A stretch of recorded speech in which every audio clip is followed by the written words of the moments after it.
Maharlika Pilipinas Basketball League.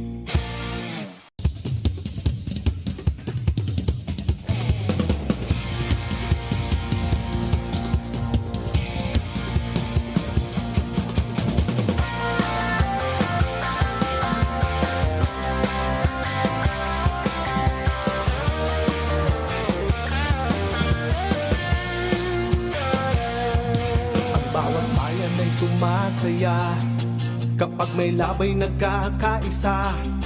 Luzon, Visayas, Mindanao, basketball na. Ang bawat labay pinaghahandaan, kaya yumayanig ang bakbakan. Todo suporta ang lahat sa kanya-kanyang kupunan. Basketball na muna tayo, iwasan na ang mga bisyo. Sports ang laging iisipin, sa droga ay huwag paalipin. Buong bansa'y magsama-sama. In 5, 4, 3, 2, 1, MPBL na! MPBL na! Yan ang liga ng bawat Pilipino, sa Luzon, sa Visayas, sa Mindanao. MPBL na! Yan ang liga ng bawat Pilipino, sa Luzon, sa Visayas, sa Mindanao.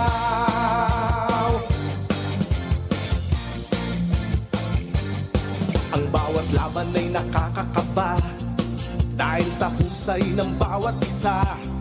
Sigawan ay yumayanig kapag nag-3 points na. Bawat bayay di patatalo, buong barangay ay suportado.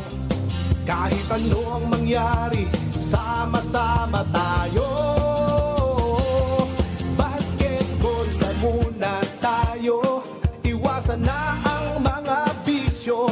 Sports ang laging iisipin, sa droga ay huwag paalipin. Buong bansa'y magsama-sama. In 5, 4, 3, 2, 1, MPBL na! MPBL na! Yan ang liga ng bawat Pilipino, sa Luzon, sa Visayas, sa Mindanao. MPBL na! Yan ang liga ng bawat Pilipino, sa Luzon, sa Visayas, sa Mindanao.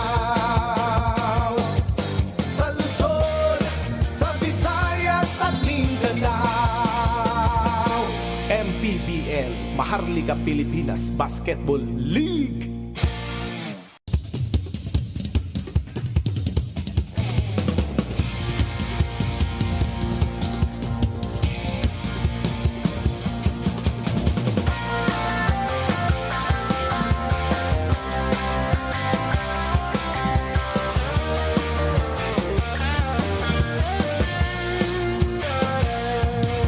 Bawat bayan ay sumasaya kapag may labay nagkakaisa.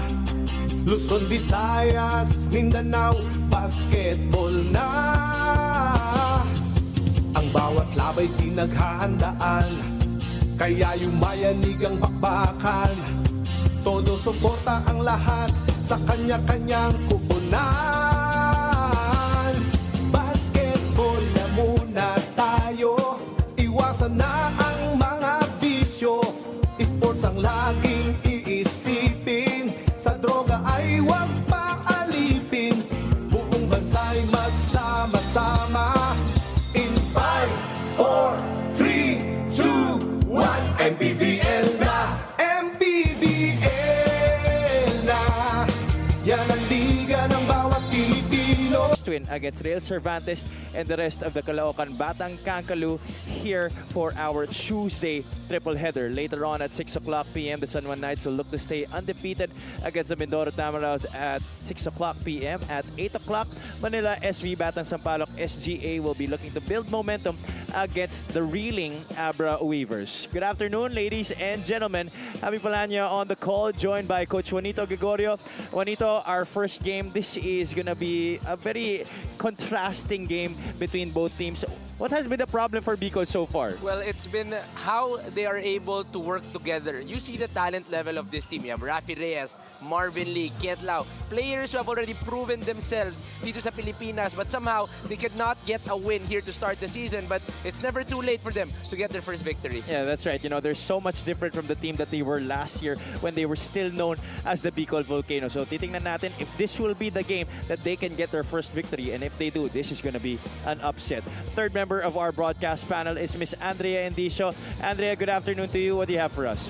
First of all, magandang hapon sa inyong lahat. At ito ngang Bicol, obviously, they are still struggling. At sabi nga ng kanilang assistant coach na si Coach Matthew Sia, now is the time for them to stick together even more dahil pag lalo daw nagwatak-watak ang kanilang team, mas lalong walang mangyayari.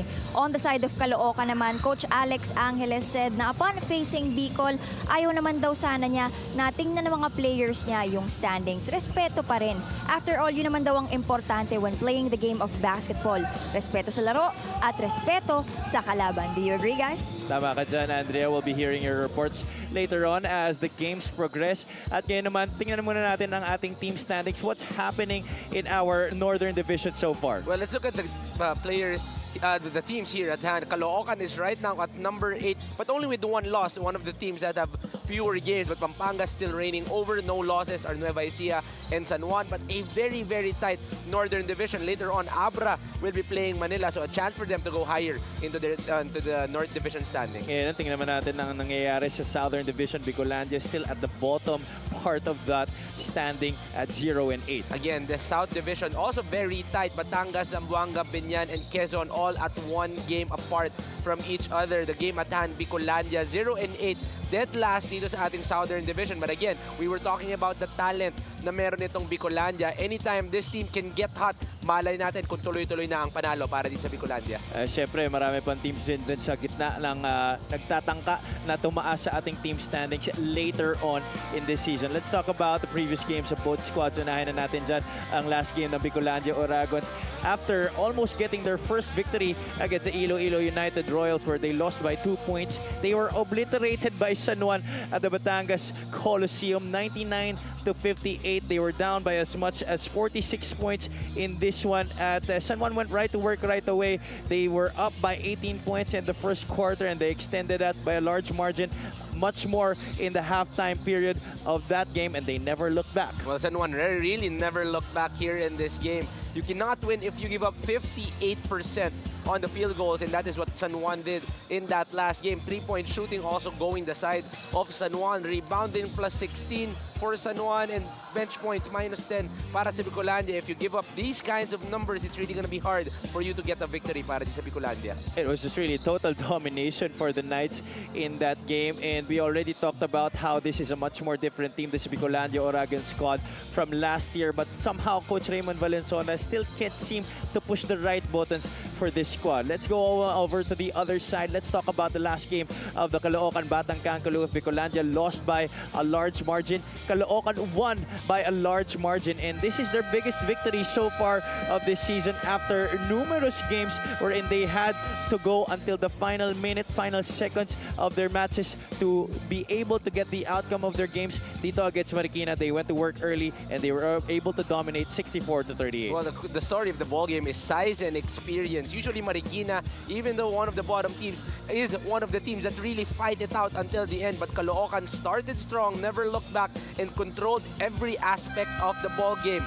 Only controlling Marikina to 23% on the rebounding as plus 24 points inside, plus 14, and bench points another plus 14. Caloocan really reigning over Marikina in that last game. Well, actually, Juanito, ang instruction niya ni Coach Alex Angeles in that game para sa kanyang mga bata is to limit Marikina to 15 points per quarter. But ang nangyari, Marikina never scored 15 points in each of those quarters. So titingnan natin, will Coach Alex Angeles still be able to do that against a Bicolandia team that is very hungry for a victory, or will Bicolandia finally get their first win of the season? Let's turn you over to Miguel Paré for the start of this ball game. Magandang hapon mga kaliga, and welcome to the Strike Gym for our MPBL Tuesday triple header. Today's first game features Bicol and Caloocan. This is the 2024 Buenas Manny Pacquiao's MPBL Season 6, presented by Extreme. Live on the official MPBL Facebook page, YouTube channel, MPTV Signal Channel 98, MPTV Channel 53 on satellite, and on Pilipinas Live app. Let's meet our starters, beginning with the Bicolandia Oragons. Starting at guard number 14, Rafi Reyes. The other guard number 11, Cyrus Liarena. At center number 27, Chris Javier. Forward number 17, Charles Burgos. And the other forward number 10, RJ Teles. Their head coach is Raymond Valenzuela. Assistant coaches June Dizon, Jay Mariano, Gino Ludovice, and Matthew Sia. Team manager is Adrian Ang Lim. Team owner is Mark Tan. Now, the starting five for Caloocan Batang Kangkalu. Starting at guard number 29, Joko Tayongtong. Also at guard number 20, Joel Lee Yu. At center number 10, Jesse Sumoda. Forward number 5, Ronnie Matias. And the other forward number 7, Jeramer Cabanag. Their head coach is Alex Angeles. Assistant coaches RB Mangajas, Toto Dohilio, Peter Santamaria, and Jigs Guadamur. Team manager is Mac Robert Dichandu. Team governor is Jerry Mitin.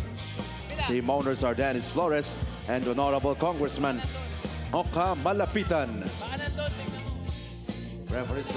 Our starting five of the game brought to you by Buenas. Rafi Reyes will be starting alongside Cyrus Liarena, Chris Javier, Charles Burgos, and RJ Deles para sa Bicolandia Oragons. For the Caloocan Batang Kangkalu, it will be Joko Tayongtong, Joel Liu, Jesse Sumoda, Ronnie Matias, and Jeramer Cabanag. No Gabby Espinas today para sa Caloocan Batang Kangkalu. He showed up today in street clothes, so they will be without his services this afternoon. Something that maybe Bicolandia can maybe take advantage of this afternoon. It's going to be very good para dito sa Bicolandia. Gabby Espinas has really been controlling the inside. So let's see if they can take advantage of no Gabby Espinas here in today's ballgame. Matias sees Jeramer Cabanag. No Caloocan player has been averaging in double figures so far this season in terms of scoring. Jesse Sumoda gets the first points on the board this afternoon. Sumoda is one of those guys that were brought in by Caloocan to give the Batang Kangkalu a youthful movement aside from their veteran presence. It's very good signings para dito sa Caloocan. Putting in Joel Liu, putting in Sumoda, putting in Kalahat, and really giving them a new energy. And of course, Sumoda not only a strong big, but also someone who can stretch out the floor. Just as he did in their first basket of the game, Matias puts the ball on the deck. Liu, defended by RJ Deles, gets a screen from Matias. Baseline drive. Cabanag free in the corner. That rims out. Chris Javier with a rebound. Now, we talked about at the top of our coverage, Juanito, yung lack of togetherness ng Bicolandia Oragon so far in this season. Ibang-iba na sila dun sa team that they were last year. But obviously, still a lot of problems for Coach Raymond Valenzuela. You know, we were talking about it behind the scenes where, you know, we were looking at the individuals of Bicol. This is strong. Rafi Reyes played in the PBA. You have a lot of veterans in Chris Javier, RJ Deles, Marvin Lee. So this team has the opportunity and has the skill to be able to win here in the MPBL. They just have not found it in the first eight games. We thought we were going to see it against the Iloilo United Royals. They kept in step with Coach MC Evolution's squad the entire game. They were already set up for an upset. Kaya lang, Iloilo had other things in mind during the end game. One guy I want to see from that game was RJ Deles really stepping up, but it's been an inconsistent season so far para dito kay RJ. Because still could not buy a basket here in the first quarter. Liu on top. It's a screen from Matias. Liu settles for the jumper. Looks like that was partially blocked. Matias saves it to Tayongtong. Tayong Tong drops it up. Matias with the easy finger roll. 5-0 blast early here in the game for the Caloocan Batang Caloo. That is just experience on experience for Joko Tayong Tong, seeing the open lane. Two help side defenders, wide open, Ronnie Matias on the inside. And nobody helping the helper there para sa Bicolandia Oragons. 5-0 here to start the game. 7 minutes and 42. Timeout, Coach Raymond Valenzuela.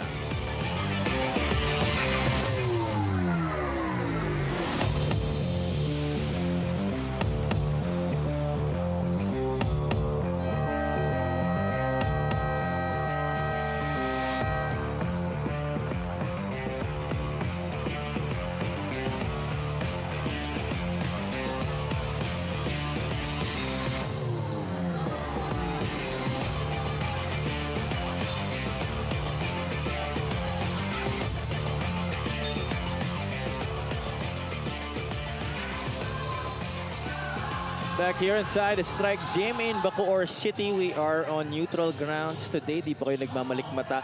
Nandito nga po tayo sa Strike Gym, the home of last year's strikers who are on leave this season. Pero pinahiram muna nila ang ating venue today.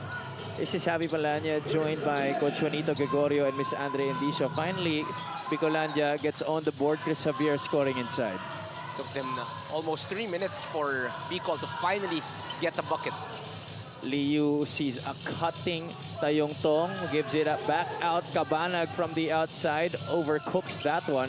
Burgos tracks it down. Bicol on the run. Burgos goes all the way. Quick 4 points after that timeout by the Oragons. Good read by Burgos. He saw that he had a height advantage against Joko Tayong Tong. Took it strong, gets the easy 2 in that last play. Charles Burgos had a solid outing against the San Juan Knights. Scored 10 points on 3 out of 6 shooting. At quickly, Caloocan answering back. Tayong Tong getting the basket and 1. You know, I think one of the reasons why Joko Tayong Tong is taking it stronger is because of the loss of Gabby Espinas here in today's ball game. Usually would not see Joko Tayong Tong this aggressive to start the ball game, but he knows that he has to step up, he has to show out, and so far Joko Tayong Tong really playing good in the start of the ball game. Only played 16 minutes against Marikina, was scoreless, attempted only 2 shots in that game. He did have 5 assists though. There you see Coach Alex Angeles. Some sort of a homecoming for him and Coach RB Mangahas and guys like Joel Liu here at the Strike Gym. It's kind of weird seeing them in a different jersey here in this venue. Nakarami tayo dito in that last season. Oh yeah, definitely. One of the more favorite venues that we had last year. In fact, nung pagdating nga ni Coach RB Mangahas, akala niya dun pa rin siya dun sa dati nilang locker room. And you know, this is one of the venues where it was filled each and every ball game. Kaya nakaka-excite mag-cover dito and to have games here because the crowd here was really roaring every game. Rafi Reyes missing from the outside. Well, makikita natin mamaya as we go later into the day if this will be the same filled venue that we were used to seeing last year. Pero alam mo, di naman imposible mangyari yan. You know, these Caviteños really love itong Bacoor gym. So let's see later. And punta muna tayo kay Andre Endicio. Aminado si Assistant Coach Matthew Sia na mahirap daw talaga for them na makita yung standing nila ngayon. But what's even harder to witness is when they see na nababago yung body language ng team, especially when they are down big. Siyempre bilang coaches, ramdam daw nila yung bigat sa pakiramdam ng kanilang players. Nung first 3 games nga raw, pino-point out pa nila yung mistakes, but now all they give out are the positive ones to lift up the spirits of the boys. Right now, they gave a new challenge to the team. If they can't win the game, at least try to win a quarter. Dun daw sila magsisimula. Back to you guys. It's the little things, building them up from small to big. Well, that's good words coming from Coach Matthew Sia. Thank you, Andrea, for that report. So far, Bicolandia down by 6. Almost past the halfway point of this first quarter. Llarena could not hit from the corner. Tayong Tong gets inside. Liu, who scored on a jumper earlier, gets hit to Ronnie Matias. Matias with a dipsy-do. That's an obvious foul against RJ Deles, who clipped him on the arm. I love seeing more Matias get a lot of minutes here in this ball game. Usually he plays behind Baracael or Gabby Espinas, but now Ronnie Matias getting the starter role, showing out why he is once a PBA champion. Averaging 6.4 points per game this season. in 20 minutes of playing time. It's nice to see how Ronnie Matias still continues to maintain his fitness. I don't know if it's just me or he looks way better this season Yeah. than last season. This free throw is brought to you by Extreme Appliances, ang subok at kompletong appliance brand ng Pilipinas. He does, right? In fact, he does. you know, I think this is one of his best shapes in his career. Diba? You know, last year he was not getting a lot of burn, averaging less than 12 minutes a ball game. But now, with 20 minutes a game, averaging 6 points, Ronnie Matias is in really good shape. But last year, he also had to deal with injuries. One of the factors why he wasn't able to stay on the court a lot. Cabanag scoring on the fast break. Caloocan has opened up a double-digit advantage here, 14-4. I'm looking at their bench. Gabby Espinas, all smiles here in this first quarter. Even without him, everything is working para dito sa Batang Kangkalu. And for Caloocan, that's a very good sign because now you don't have to play Gabby Espinas all 28 games. Obviously, Gabby has already advanced in age, but of course continues to grow like fine wine, age like fine wine rather. But if you can give him that rest that he needs every ball game, kung pwede mo siyang ipahinga ng onti, that's gonna be very crucial come the playoff time para dito sa Batang Kangkalu. Bicolandia still down by 10. 6 minutes gone by here in the first. Deles kicks it out. Reyes doesn't settle for the jumper, puts the ball on the deck. Jomar Santos wasn't ready for the pass. Liu cherry picking on the other side. That's another 2 points to his name. Oh, that is his comfort level. Every time he sees a mistake by the opponent, automatically he is leaking out. And of course, he is in one of his old home courts here, so he knows his comfort level. Tsaka mukhang extra ganado siya this afternoon. Bagong-bago yung sapatos na suot ni Joel Liu. The Mambasita Kobe 6. Rafi Reyes backs it off the glass. Sorry, that was Jomar Santos getting it from the outside. 16-7 is the score. Liu on top. Tayong Tong on the right side. Shomoda rolls to the basket. That's an easy reverse. That defense not really holding up here for Bicolandia. It's been so easy for Caloocan here in the first. You know, it's really the comfort level of Batang Kangkalu playing together. Talagang in motion na yung every step, every pass. And Bicol really trying to figure things out here in the first quarter. Okay, Juanita, we talked about the talent level of Bicol, the difference between last year and this year. Talk about this Caloocan squad this year compared to last year. You know, you're looking at that team where most of their players are retained.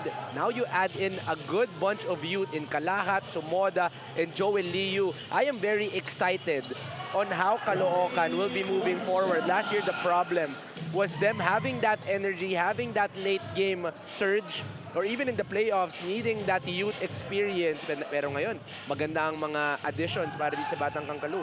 And because of the emergence of a lot of strong squads, especially the new guys, Abra, Pangasinan, and the usual guys in the conversation like Nueva Ecija, Pampanga as well, of course, the defending champions. Hindi sila masyado na ma-mention as contenders this year. You know, even last year, you know, always not being mentioned is Caloocan, but this team can compete. I even think this is one of the dark horses to enter the finals this year. Let's see about that as we go later here into the season. Coach Alex Angeles wants to burn a timeout here. His team is up by 11, 1 minute and 46 remaining in the first.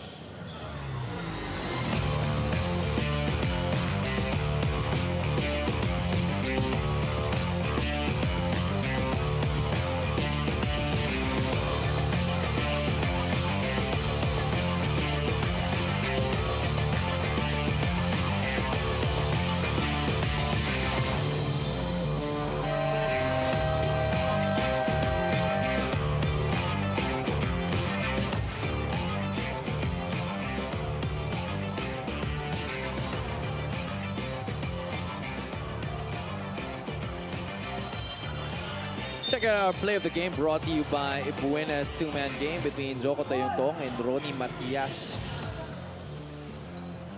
Ronnie Matias already with 6 points, 3 rebounds, and 3 assists to start the ball game. A very strong start for Batas ni Matias.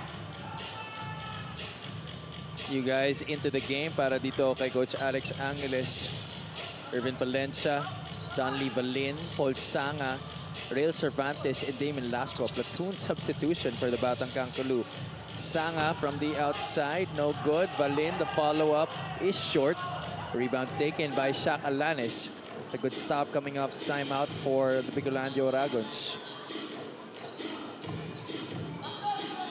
They try to go back door, but that door is shut. Alanes leans in. One-hander is short. He was fouled though, so he's going to take 2 shots. Shaq Alanes, one of the guys that played well against Iloilo. But in that last game, Shaq Alanes, with only 5 points and 3 rebounds in 17 minutes of play. But here in today's ball game, he'll be one of the crucial pieces if they want an upset against Caloocan. Bonafide scorer, made a lot of his time in the 3x3 circuit. He's averaging 9.4 points so far this season. Was actually a late addition to this Bicol squad. Joined them a week before their opening game. Obviously, he has spent much more time in understanding the system of Coach Raymond Valenzuela. He's just one of the many scorers for Bicolandia this season, who also has Marvin Lee.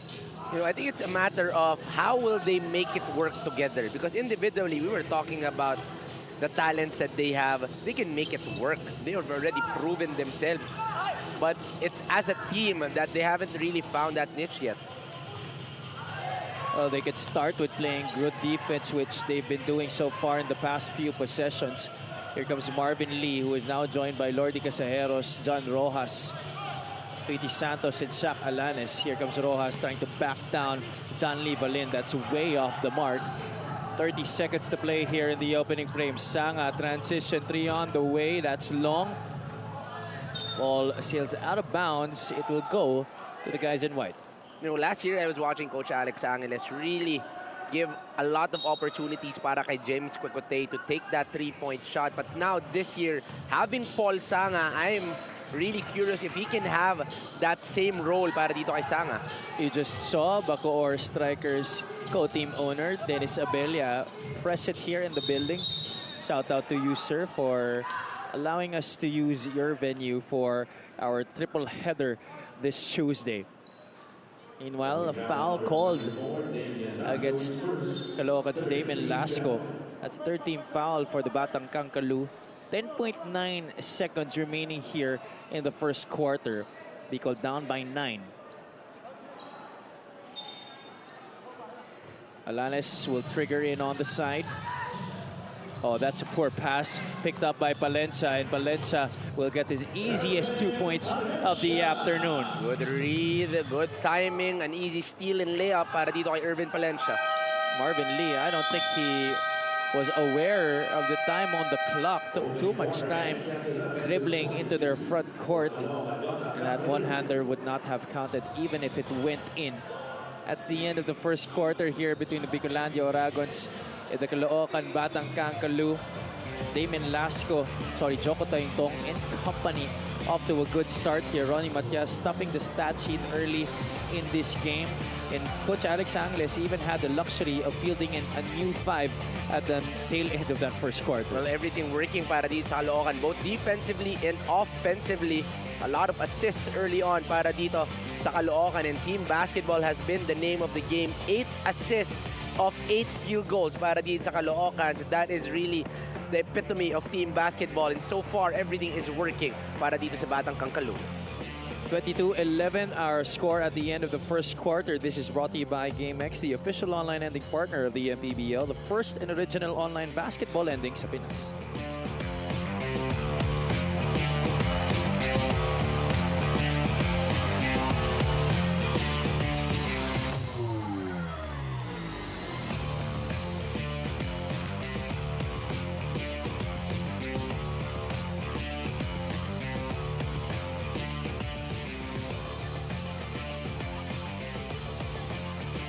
Check this fast break of the game brought to you by New Star Max. Win to the max. Irvin Palencia with the steal and the finish.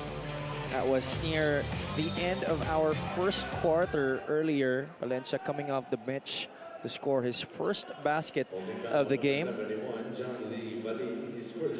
The MPBL is live from the Strike Gym in Bacoor City for our Tuesday triple header. This is Javi Palanya alongside Coach Juanito Gregorio and Miss Andrea Endicio. Marvin Lee not hitting from the outside. Palencia sees Lasco ahead, and Caloocan continues to terrorize in transition. And so far, fast break points already 8 para dito sa Caloocan, and we are only 11 minutes into the ball game, so Bicol really has to be able to find a way in stopping those fast breaks. Andrea mentioned in her report earlier in the first quarter, just like we've been mentioning also at the top of our coverage, that togetherness continues to be the problem for the Bicolandia Oragons, and that continues to remain the same here in this game, Actually, at least here in the second quarter. We see the problem of Bicol na hindi pa talaga sila masyadong komportable magkakasama inside the court, and that is really something they have to find a way because they're already 0-8 coming into the season. So still 20 games going into the season. They still have a lot of time for them to figure things out. Casajeros takes it for himself, kisses it off the glass. That's much needed basket for the Bicolandia Oragons. Juanito, also what the problem for Bicolandia so far this season, they've gone up against the much more stronger squads earlier in their schedule. They went up against Zamboanga where they lost by 15. They lost to Rizal by 3. They lost to Pampanga by 35. Nueva Ecija by 11. And just recently, against San Juan by 41. So far, medyo na-X-mark na nila yung mga malaking target dito sa liga. But these are really good experiences moving forward, facing teams that they can be able to beat.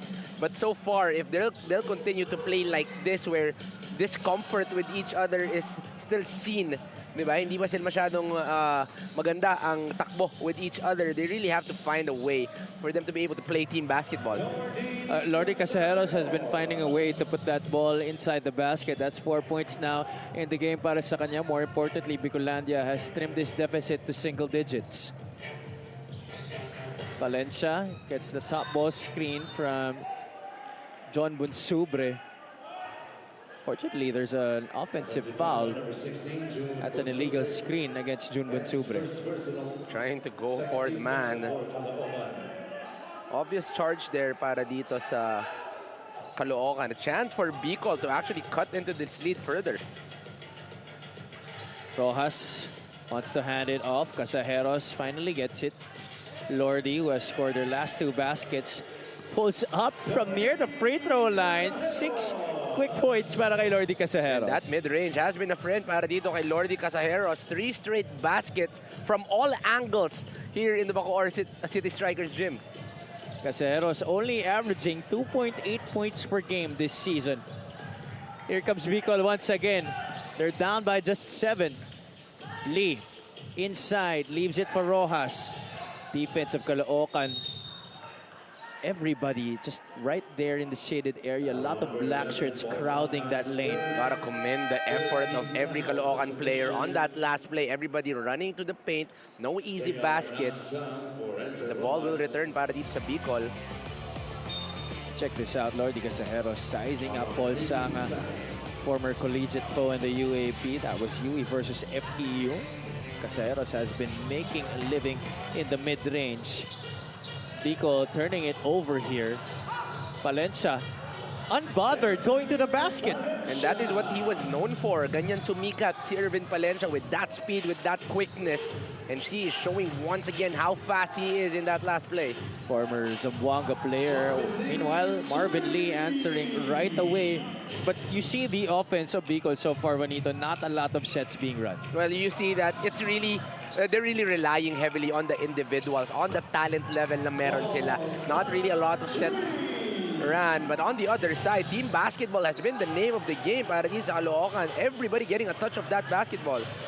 Three-pointer number 2 for Caloocan, and the first basket of the game para kay Paul Sanga. Alanes forces the issue. Sees Casajeros on the slot cut. So far, Casajeros has kept Bicolandia within manageable distance. All Lordy Casajeros here in this quarter. 8 points for Lordy. Marvin Lee gets the long rebound. Casajeros wants it badly. Will go up against Rael Cervantes, but I think he babied that one. mahirap gawin yon. If you're going up against a veteran in Real Cervantes, wanted to take it slow, but Real Cervantes was just there in front to challenge all ball. Bonsubre on the block. Against JR ng Sang. Bonsubre, the up and under was blocked by Casajeros. Lordy doing it on both sides of the floor. Lasco missing on the scoop shot. Ketlao is in the game para sa Bicol. Here come the Oragons. Arvin Lee, the crossover. Stops on a dime. Floater is no good. Caloocan wants to slow it down. They're up by 7 points. The second quarter has been fast. So far, Bicol has been playing a better job here offensively.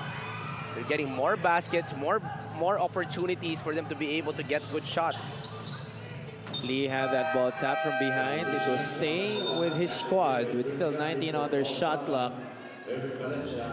This three-point shot is brought to you by Extreme One-Stop Shop Appliances. First three-point basket of the game for former FEU Tamarao Paul Sanga. Wherever, whenever he's open, he's gonna take that, he's gonna make that. Alanes tried to fish for a foul against Prince Casin. Romel Calahat, first appearance in this game, and right away making an impact. How deep is the lineup of Caloocan? Already starting strong is that first 10. Now, they still have Achi Inigo and Romel Calahat off the bench. Everybody that Coach Alex puts in is able to contribute here in this ballgame. You could even argue that that should have been an end-one opportunity para kay Romel Calahat. Check that slap from behind galing kay Lordy Casajeros. Calahat scoring his first bucket of the game. 31-22 is the score.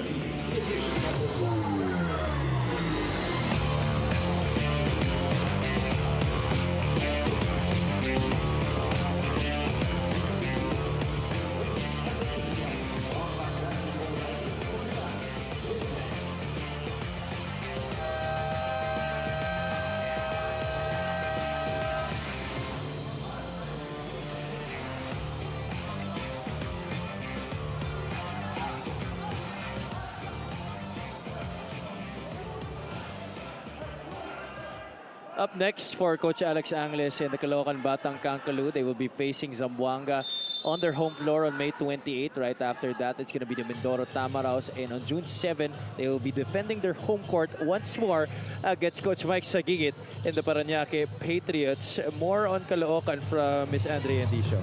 Kahit na mabigat ang sunod na kalaban ng Caloocan, Coach Alex Angeles said that they are not looking at that right now. We live one day at a time, and so we take it one game at a time. With that being said, same preparation pa rin facing Bicol. Speaking of same, Coach Alex said dinala niya yung bread and butter nila from Bacoor dito sa Caloocan. And the best thing about it is the fact na kahit maraming veterano dito, nag-surrender ang kanyang mga players sa kanyang sistema. As a coach, that's considered as a win kapag wala daw may ere sa team. Well, what do you think, guys? May similarity nga ba ang galaw nitong Caloocan sa ating former South Division champs? Thank you so much, Andrea. Juanito, what do you think? I'll put you on the spot for that. Definitely. You know, I'm watching this Caloocan team. Everybody is really trusting the system of Coach Alex Angeles. I've said this from the last season. One of the best offensive systems is coming from Coach Alex Angeles. And to see a talented and experienced team in Caloocan to really sacrifice their individual wants for team success, ang ganda panoorin nitong Batang Kankalu. Coach Alex Angeles, one of the brightest young minds in Philippine basketball today. Casajeros trying to continue his scoring streak here. That's his first miss in the second quarter. Casin is all alone at the rim. That's another score on the break for the Batang Kankalu. One of the young guys really playing well this season is Prince Casin, getting a lot more burn, a lot more opportunities in this system para kay Coach Alex Angeles. And he is showing out here in this season. Best player in their last game against the Marikina Shoemasters.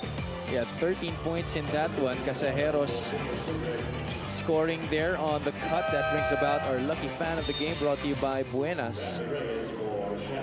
Live na live po ang inyong MPBL here at the Strike Gym in Bacoor City. There you see Rafi Reyes checking back into the game. Shaq Alanes and Lordy Casajeros will troop back to the bench. Mark Yu is in for the first time for Coach Raymond Valenzuela. Yu trying to work against the defense of Anthony White na bagong pasok rin para sa Caloocan. That pass just a little bit too behind para kay Prince Casid. Good intention, bad execution. He saw that Prince Casid was already forward. Nagkamali lang nang pinaglagyan ng bola itong si Romel Calahat. It's been a quick second period here, under 4 minutes to play already. Kent Lau, he loves that spot of the floor, and he gets the bounce on the three-point shot. If there's one guy who can teach how to do a pick and pop, it's Kent Lau. Every time he's screening, you just know that he is going to a wide open spot, and once again, he gets an open three para dito sa Bicol. You just saw on your screens the turnover story in this game. 7 para sa Bicol, 4 para sa Caloocan. Ball falls in the hands of Anthony White. Achi Inigo from the outside. No good. Romel Calahat unchallenged for the offensive rebound. It's stick back. No effort from Bicol on that rebounding, and all alone is Romel Calahat on the inside. Lead back up to 10. Marvin Lee failing to get it in, but good thing J.R. Dangsang is there to stick that one back in. Bicol is trying to play a little bit faster. In under 10 seconds, they try to make a basket. Anthony White, a little too strong on the three. Marvin Lee leading the break once again. No numbers for the Oragons, but he'll take it anyway. There you see the three-point field goal story. 3 out of 10 for Bicol, 2 out of 14 para sa Caloocan.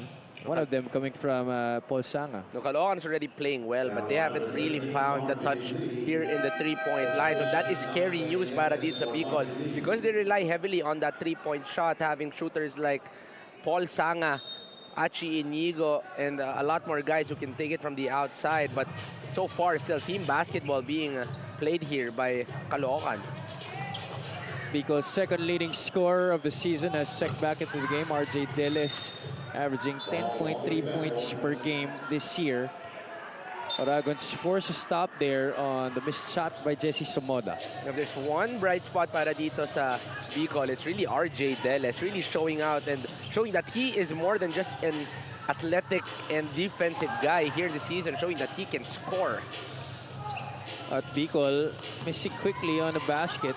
Prince Casin scoring another 2 points inside. That's been the story of the game so far, especially here in the second quarter. You know, everybody getting a touch. 3 guys, 4 passes, and that is all within 5 seconds.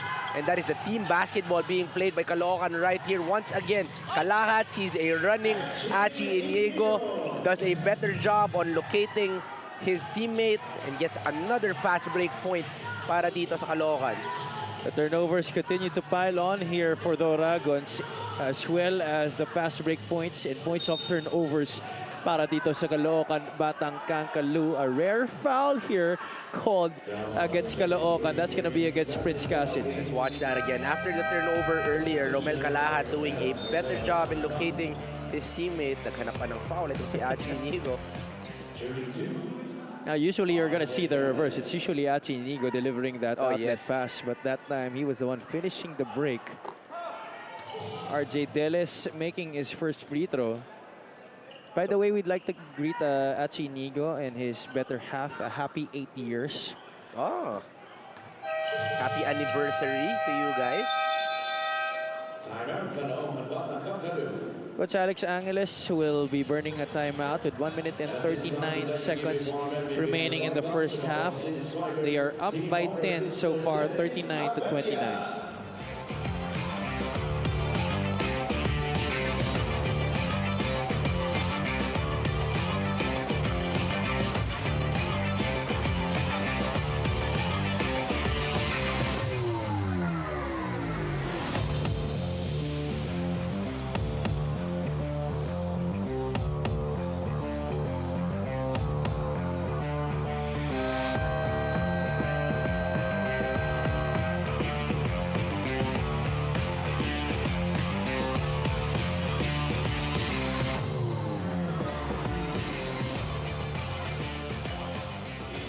Bicolandia Oragons will be facing South Cotabato on May 27, Muntinlupa on June 3, and the Quezon Huskers on June 7. Not really an easy schedule ahead still for Coach Raymond Valenzuela and company. Cotabato and Quezon playing well in this season. Muntinlupa struggling but finally getting their first victory. So slowly they're getting their rhythm here in the season. And all Southern Division rivals para sa Bicolandia Oragons. Romel Calahat scoring once again inside para dito sa Caloocan Batang Kankalu. The struggles continue for the Oragons. RJ Deles was blocked. Lahat finds Casin at the corner. Gives it out. Achi Inigo, the extra pass. Anthony White, free for 3. 5 touches in under 8 seconds. Everybody getting a touch, and that is a team basketball. On the other end, only RJ Deles was able to hold that basketball. So it's been the story of the ball game. Caloocan trusting all 5 guys. Bicol really relying on talent itself, and that's going to be very hard to win if it's going to be 1 against 5. Check this out. Look at that. Swinging the ball from right to left. Anthony White finishing the play there. That is assist number 15 para dito sa Caloocan. There you see Miss Tanya Chinita, avid fan of the Bacoor City Strikers and of the whole MPBL. Pag dito ang laro, laging present yan si Miss Tanya Chinita. Even though wala ng Bacoor, no? Yes. Nandito pa rin sila to support. That's the love they are giving dito sa MPBL. Mark Yu could not hit on the second free throw. You could see the difference in energy and effort here for Caloocan and Bicol. The Batang Caloocan just doing a lot better and getting those 50-50s. Achi Inigo launched that 3-point shot. That was a poor closeout by Lordy Casejeros, but he is imploring Coach Raymond Valenzuela to challenge. You have to watch how Caloocan plays. Not a lot of time on the hands of each individual. Under 2 seconds, even 1 second, quick swings, and someone will eventually get open. That's why it's so beautiful in the eye of the basketball purists, because everybody is getting a touch of that ball. Mr. and Mrs. Inigo, parents ni Achi and Axel, always present in all of their games. So yes. that you expect them to be in attendance for Caloocan and Pasay games all the time. Inigo making the first free throw. You just saw his numbers, 3.2 points per game. There's Gabby Espinas, comfortably in his Beatles shirt. Relax, relax ang nasa bench, while Barakael is on the other side. 47-30, under 40 seconds to play. That's another steal para sa Caloocan and another turnover for the Oragons. Kalahat. This time he'll try from the outside over Cookso. Achi Inigo on that baseline, getting the offensive rebound somewhere where he's not used to be at. Oh, yeah. Who would have imagined among 4 white shirts, it was the smallest guy, and it was Achi Inigo, not really known for his rebounds, but it's really the effort each individual of Caloocan is putting in here in this ball game. There you see once again Sir Dennis Abella, co-team owner of the Bacoor City Strikers. Muli, maraming salamat kay Sir Dennis Abella and to the Bacoor City Strikers organization for lending us this venue for our Tuesday triple header. Last shot time, possibly here in the quarter. RJ Deles leans into Prince Casin, and it looks like Casin will be called for a technical for flopping. Really, it was an obvious flop right there, trying to get an offensive foul. Let's just go back to the offense of Bicol. Usually, the first guy they pass to is the one attacking. So, hinahanap na nila yung best talent available on that offense. So, it's going to be very easy to read on the side of Caloocan who the scorer will be. Deles at the line, missing on the technical free throw. Before that, Bicol only has missed 1 from the charity stripe. Now they're 5 out of 7. They still have a chance to finish this one on a high note. It will be inbounding from the baseline. 14.2 seconds remaining here in the first half. Casejeros, Kent Lau, Rafi Reyes, and Mark Yu, they're 5 on the floor. Deles attacks strong inside. Finally, a basket para sa Bicolandia. Good baseline drive for RJ Deles, seeing a wide open lane. Kalahat though answering quickly on the other side. Back and forth. That's been the story of this second quarter between these two squads. You know, all offense para dito sa Caloocan is working. Every time they go on their half-court sets or they're running, usually it's an automatic bucket para dito sa Caloocan. 44% for Caloocan here in this half. 19 points now is the lead. Before that, this lead was only up to 10 points. In fact, Bicolandia was able to inch closer, but Caloocan working hard once again in erecting this 19-point advantage. This halftime score is brought to you by GameX, the official online ending partner of the MPBL, the first and original online basketball ending sa Pinas. Ngayon, tunghayan natin ang top 10 plays of the week.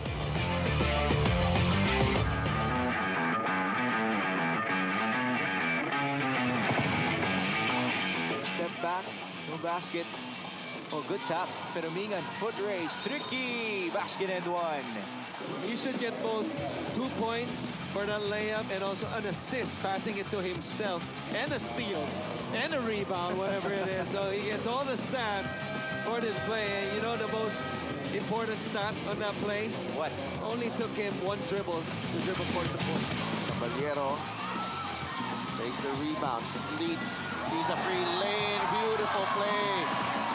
Sidestepping his way to the basket. Play of the game brought to you by Buenas. Patrick Sleet. Beautiful sidestep move. Ganda rin ang pagtimon ni Patrick Sleet dito.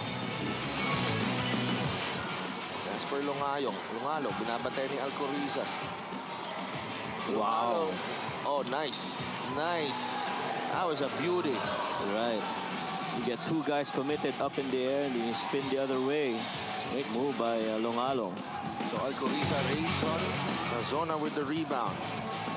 And again, transition defense para dito sa Binyan. Immediately nakababa agad, not allowing any fast break opportunities for Val City. Arminio, two-man game with Machon. Wow! And you can flex, young man. Oo, pwede talaga eh. Ang hirap ng tira na yun, ang ganda pa ng roll mo. Based on scouting, if Mike Machon puts the ball on the floor on the post, then we, double him on the second dribble. Oh! Great spin by Poy Poy Aktum. 2 points para kay Poy Poy. And ang lalim ng hugot ni Good Boy. Great spin move galing kay Poy Poy Aktum. A little more in control here. Pero ang bilis ng ikot. Yeah. Moralde makes his move. Scoop. No. Binuya. Garcia wants it. Up top. Pampanga already over the limit. Gotta see that again from Paul Garcia. Hiningi niya. Naibigay sa taas. And that's a great finish. Yeah, Paul Garcia. Yeah. Ganda rin ang pasa. Kadli. Palma will go all the way for the throwdown. Renz Palma, 13 points. Negros, 12-0 run here. Kita natin dito, fast break of the game brought to you by New Star win to the max. Renz Palma throwing it down on the break. Balis pa rin para kay Archie Concepcion. Pag tumira talaga, akala mo papasok. Oh, beautiful. And Jeff Viernes and Archie Concepcion connecting that time to Archie Concepcion. Ang layo na pinanggalingan ni Archie Concepcion. And with a baseline jumper, that won't go. Rebound. MJ Ayay leading the break. Robbie Celis, drop pass. Oh, man. Robles with a reverse. About the 3 most athletic players in one play. Look at the ball movement and the yo-yo finish galing kay Ilonggo Superman. Billy Ray Robles. Binulsa yung ball. Tinira. To end it all. Hail Mary. June Manzo will fire. Oh my goodness! June Manzo! All the way from full court. So they don't want us to go home. What a shot! That could be the single greatest shot in the history of the MPBL. Sending the game into overtime. We spoke about that already. Missing the second one, but they decided To make it. A full possession for Davao with 2 seconds. Yeah, Hail Mary. There you go. that's a clear It's gonna basket. count. No, that's It's a gonna clear count. basket for the Davao Occidental team. There you go. Ladies and gentlemen, we are not yet done. This would be the second overtime game for today. A Hail Mary shot for Watch that June defense. Manzo. And that will beat the buzzer. Let me go ahead and say that that is absolutely the greatest shot that we have ever seen in the history of this league. Oh my goodness. Can be the #1 play. This one will be included for the entire season. It might be included.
Halftime now between the Caloocan Batang Caloo and the Bicolandia Oragons. Caloocan ahead by 19 so far, 51-32 after the end of the first 20 minutes of action. Caloocan was off to a good start.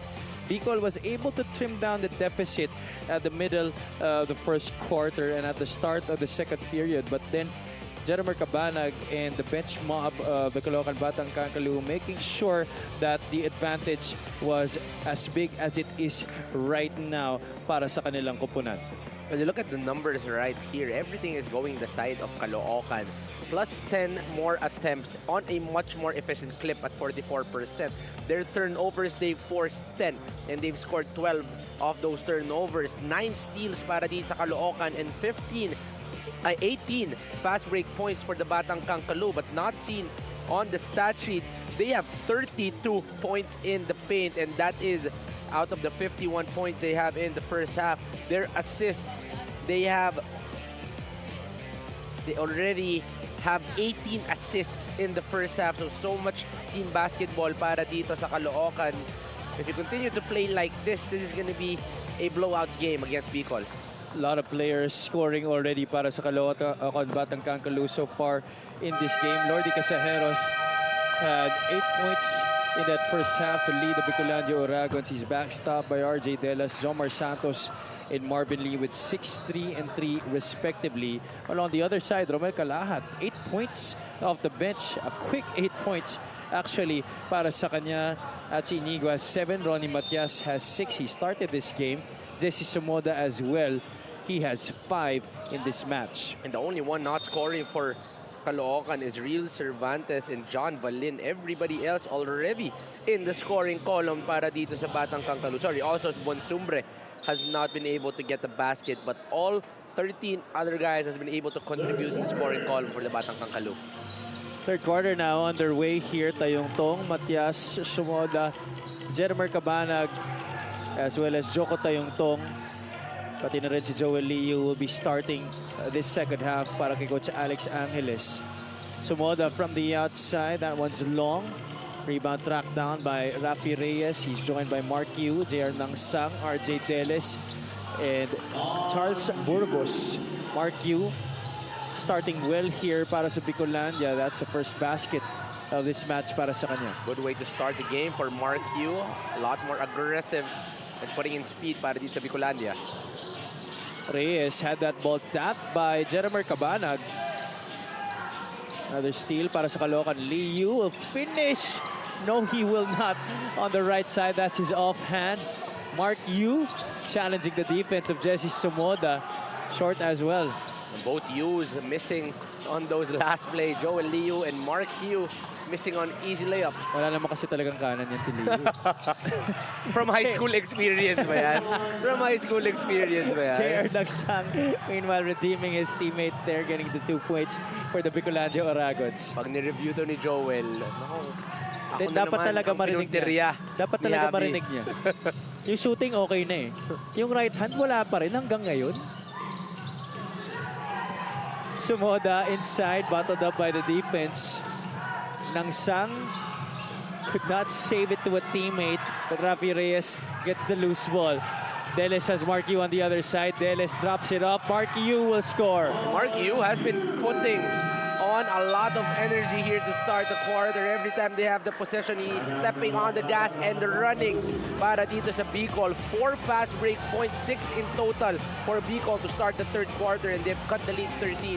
6-0 run here to begin the third quarter for the Oragons. 4 of them coming from that man, Mark Yu. Coach Alex Angeles will be taking a timeout. 8 minutes and 14 remaining in the third quarter.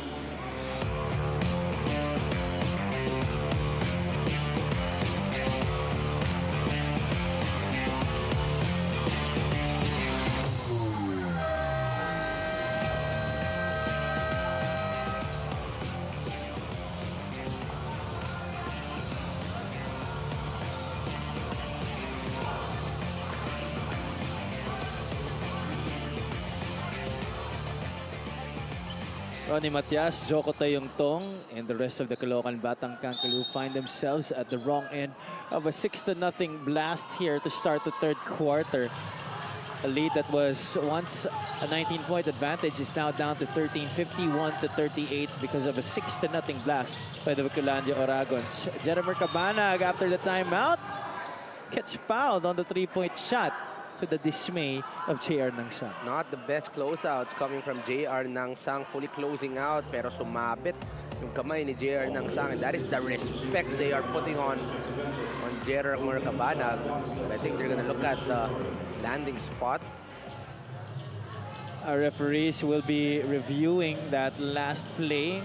Possible unsportsmanlike foul. Coach Raymond Valenciona with a look of confusion on his face. Exactly 8 minutes to play here in the third quarter. There you see Crew Chief Aaron Manzano and Umpire 1J Castroverde reviewing that last play. But so far, Juanito, to begin this third quarter, what are you liking about Bicolandia? You know, the energy they're putting in is different. Putting in Mark Yu at the point guard has given them a different flavor here in the third quarter. Really putting on a lot more fast break opportunities for them. Kaya nakakaroon sila ng easy fast break points. Already 6-0 run to start the first 2 minutes of the third quarter. Ang ginawa ni Coach Raymond Valenzuela, pinagsabay niya si Rafi Reyes saka si Mark Yu to give a lot more speed in the backcourt. Marvin Lee really known for that half-court set. They could not really find a way in getting baskets against Caloocan. So Mark Yu, different flavor, giving them a different result here to start in third quarter. And there you see the coaching tandem of Coach Alex Angeles and Coach RB Mga. Sa kabila naman, Coach Raymond Valenzuela. And I do forget the name of one of their assistant coaches. Player yan ng UST dati. Yes. I'm actually on the same boat as you. Kaya ko pa rin tinusubukang malaman yung June Dizon. Ayun. There you go. Alam mo yung familiar face, pero hindi mo lang mapiga kung ano yung ano. Siyempre, part yan ng 2006 championship team in the UAP for the UST Growling Tigers. Cabanag, his shot was only ruled, that foul against him was only ruled as a regular foul. He missed his first though. No extensions para dito sa Bicolandia. But I'll take this time to say happy birthday to Pat Lapid. Oh yeah. Happy birthday, Pat Lapid. Birthday niya ba today? But we do hope that you're enjoying your time watching the MPBL and talaga tong poging-poging kaibigan natin. Sana nag-enjoy. Sana nga. Of course, we also like to greet one of our venue announcers. Happy birthday to Richard Tampos. Yes, of course. The beloved Richard Tampos. Wala siya dito sa venue ngayon. Nag-enjoy yata ng kanyang birthday. Siyempre si Miguel Pereira naka-duty this afternoon. Joel Liu scoring on the other side para sa Caloocan. And here they are once again. Liu on the right corner, almost stepped on the sideline. That shot will not fall in. Ronnie Matias gets the offensive rebound. Sumoda, the kick out to Cabanag. He'll take it. That's short of the front rim. The steal by Matias. Matias will go all the way, gets his own miss. Second serving is good. It's just like that. A 5-0 blast for Caloocan. It's a bad pass by Rafi Reyes. Ronnie Matias was there in front of his passing lane. Basang-basa. Di batas ni Matias. 10-1 in terms of steals in this one. Burgos could not hit on the left-hand shot. And suddenly, the offense of Bicol has turned a different route here after that timeout by Caloocan. Caloocan now trying to run once again. That has been their strength. 19 fast break points in the first half. And here, they're going back to that game plan. And 3 good passes, wide open. Parito kay Joe Liu. That's our fast break of the game, brought to you by New Star Max. With to the max. Sabi sa'yo, walang kanan eh. Safety na. Kaya kinaliwanan niya on the right side. Almost 4 minutes gone by here in the third. Ronnie Matias, that's a tough figure roll. RJ Deles is all alone. Nobody tagging him. That's a much-needed basket after that scoreless drought, that short scoreless drought that they had. Already 8 points para dito kay RJ Deles. Too short of his 10-point average here in the league. If that was beneath RJ Deles, that would have been a slam. Oh yeah, for sure. Liu almost walked. Cabanag couldn't finish. Jedimer, this time from the outside. Short again. He'll take it from much closer. Short pa rin, pero Matias nandun para sa offensive rebound and putback. 3-point shots has been a struggle para dito sa Caloocan, but it's the effort on the second chance opportunities that has really given them a lot of extra baskets. Kaya ganito ang lamang ng Caloocan here in this ballgame. Meanwhile, Bicol knocking down a 3-point shot. That was RJ Delis connecting from the outside. That's 3-pointer number 4 para sa Bicol. Caloocan naman ay 3 out of 20 mula sa labas. It's still a struggle from the 3-point line, but here, there's one guy who can take it. It's RJ Deles. Not really a staple in his career, but this season, he has shown that he has improved that range. RJ Deles making that last shot. Yes, after that Iloilo game, I would have to say. I loved watching you in that last game because he proved you wrong each and every possession. Yes, sir. He definitely did. Here comes Raymond Matias. That's a miss for Caloocan.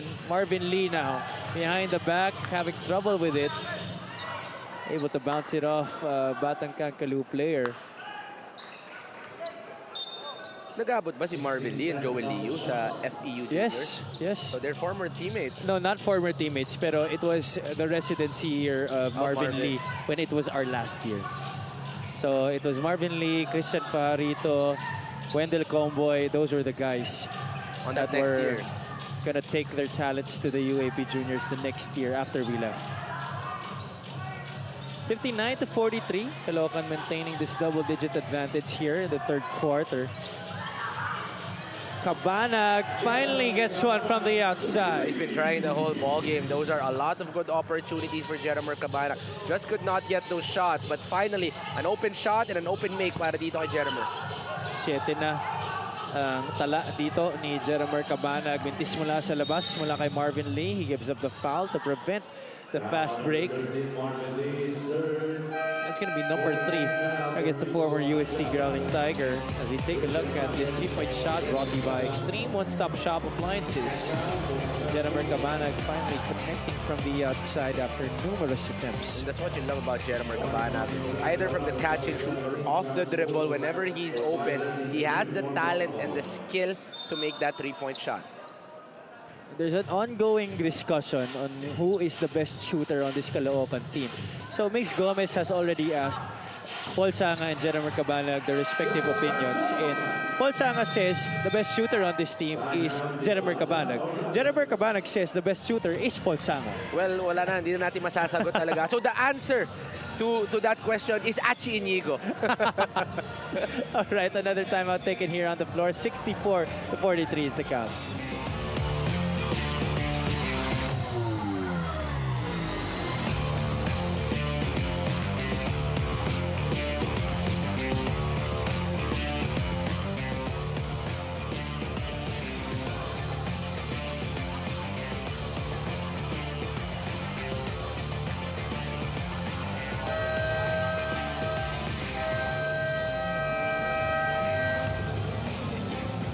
Nagbabalik ang MPBL.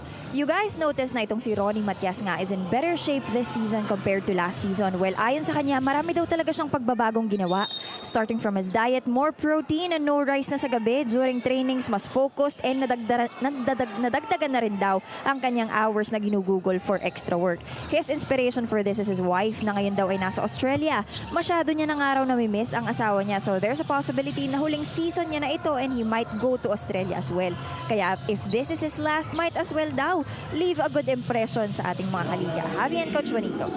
Thank you so much, Andrea. Well, that's gonna be something that we're gonna have to get used to once Ronnie Matias actually hangs it up, because we've been so used to seeing Ronnie play all throughout these years. Oh yes, from the PBL, going to the PBA, all the way here to the MPBL. Ronnie Matias has always been a staple in Philippine basketball.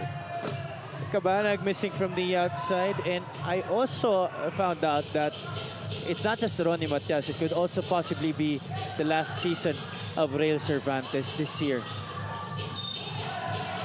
Oh, they have nothing more to prove in Philippine basketball, to be honest. Everybody, they've already won at all levels. They've shown that they are one of the best talents in the country. So it's just about time for them to really have the one good season together, and no better season than this one. Well, it remains to be seen if they will indeed be in good contention for the championship. But so far, so good for the Caloocan Batang Kankalu this season. They are on a 4-game winning streak after losing their first game against Manila. And you just saw those Mambasita Kobe 6s being worn by Joel Lee Yu. Hirap hanapin yan, but somehow Joel was able to cop them. He is an avid fan of the Kobe shoes, just like I am. Inaarbor niya nga yung Kobe 5 ko eh. Well, you look at them. Almost everybody is wearing Kobe's in this team. Si bago rin, si Achi bago rin ng and also itong si itong kanilang point guard na si Irvin Palencia. Irvin Palencia is also wearing Kobe, so really good mix of pairs here for Caloocan Batang Kankalu. Si Jeremy Cabanag nakakalabas lang, naka-D-book 1 naman.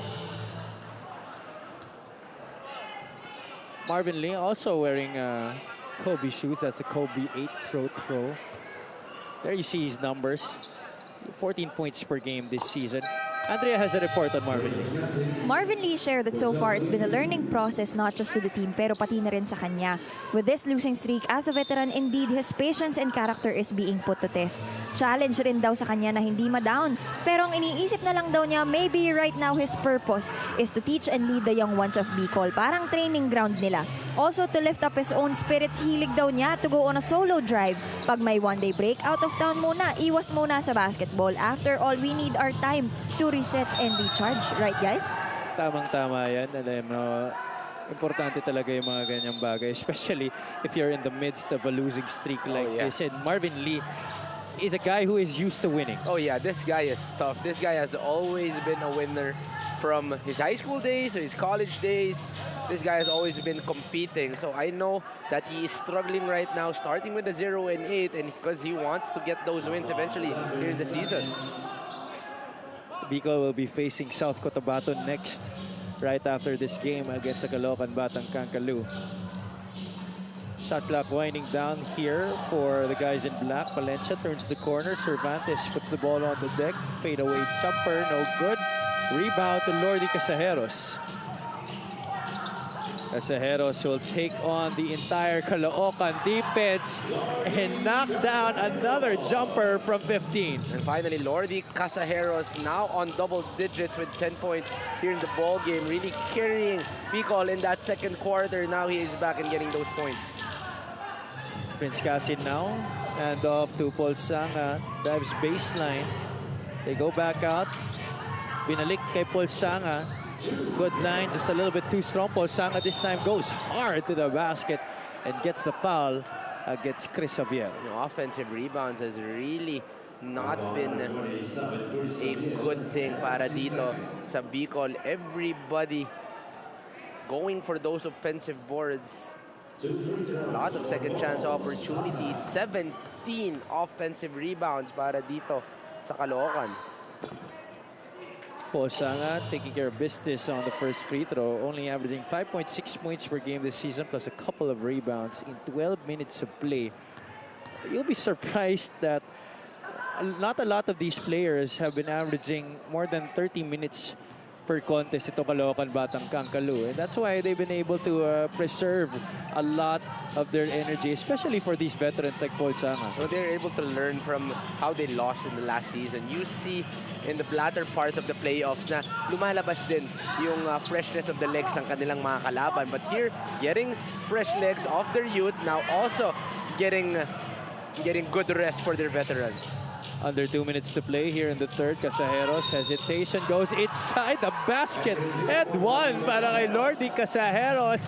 He's turning this quarter once again into his own show. I don't remember the last time Lordy Casajeros has showcased his offensive arsenal the way he is today. You see that hesitation, you see that bump, you see that floater. Lordy Casajeros getting another good basket to cut into the lead. Three-point play completed by the former UE Red Warrior. Lordy Casajeros already with 13 points in this game, but they are still down by 18.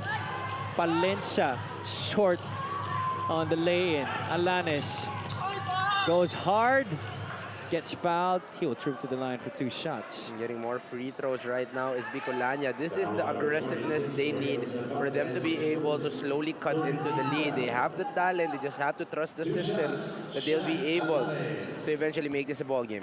This free throw is brought to you by Extreme Appliances, ang subok at kompletong appliance brand ng Pilipinas. Shaq Alanes, former LPU Pirate in the NCAA. Mentioned earlier, he spent a lot of time in the 3x3 circuit. Talagang bagay na bagay yung laro ni Shaq Alanes dun sa 3x3. Oh yeah, the way he shoots, the way he moves, it's really made for that kind of game. 4 points so far for Shaq Alanes in this one. Real Cervantes, though, getting those 2 points back right away. Under a minute to go in the third quarter. Casajeros, one-on-one against Paul Sanga. Casajeros had to pick up his dribble. Casajeros gets double team. Palencia sees Cervantes. This could be a slam. Yes, sir. We'll consider it. We'll consider it a slam. All right. For Real Cervantes. All right, Real Cervantes. Shaq Alanes short on the 3-point shot. Cervantes once again running the floor, but that's a steal. No. Not sportsmanlike foul. Yeah, someone was way ahead on that fast break and the jersey was pulled, so that will be an unsportsmanlike on Caloocan. Direk, kailangan natin makita ulit yon. Kailangan makita natin ulit yon. Here he is smiling on us. Itong si Real Cervantes. We have to watch that again. Ang haba ng ngiti ni Real Cervantes ngayon. Tingnan ulit natin yon. There you see. Temo, bumuelo pa talaga. Real Cervantes. Na medyo nadulas lang yung bola eh. Yeah, it still went in. Still 2 points and he still slammed it. Look at the bench. Look at the bench. I'm loving it. Oh, Prince Casin called for the unsportsmanlike foul. Natawagan na siya ng technical kanina. And that's why he will have to be ejected out of this game. Unfortunate incident. Unfortunate. That is the word. That is the word. That is very the word. anticlimactic after that slam by Real Cervantes. You see all the smiles on the bench. And, you know, it's actually the body language of this team that makes it fun. Iba yung energy na nilalaro nila this season. They're enjoying, they're playing well, and they're able to rest the legs of the veterans, only averaging less than 20 minutes a ball game. So these are really good signs para dito sa Caloocan Batang Kangkalu. And they just added a lot more coaching staff with Coach Toto Dihilio still on the bench para dito sa Caloocan. So continuity still there para sa kanilang kapunan. At the infusement of youth and new players for the Batang Kangkalu have obviously been working so far para sa kanila. Marvin Lido trying to get on a scoring surge here at the tail end of our third quarter. Trademark Marvin Lee. Whenever he's open, that guy will take it and make it. Valencia caging Lee. Drop it off. Cervantes, yun pa ang winintis niya. Kalahat getting the offensive rebound. That's a double dribble. You see the frustration on Real Cervantes. That was an easy two, wide open on the inside. Napailing na lang si Real Cervantes sa uling play na yun. Cervantes so far with 4 points in this game. He's Caloocan's leading scorer this season at 9.2 points per contest. 10 seconds left in this one. Alanes gets a screen from Kentlao. Alanes will go hard off the glass against Junbon Subre. 3 seconds left. Inigo gives it up. I think he should have taken that shot. He was wide open. Should have taken is actually Inigo. But on that last play, strong hard drive to the left, the strong side of Shaq Alanes to cut it to only 13. This is a manageable lead. And who knows if Bicol can actually make an upset. This is exactly how they started the third quarter. They got the lead down to 13. Tingnan natin at the start of the fourth quarter. Those first 5 minutes will be very crucial para sa kanila. 72-59 is the count. Our end of the third quarter score is brought to you by GameX.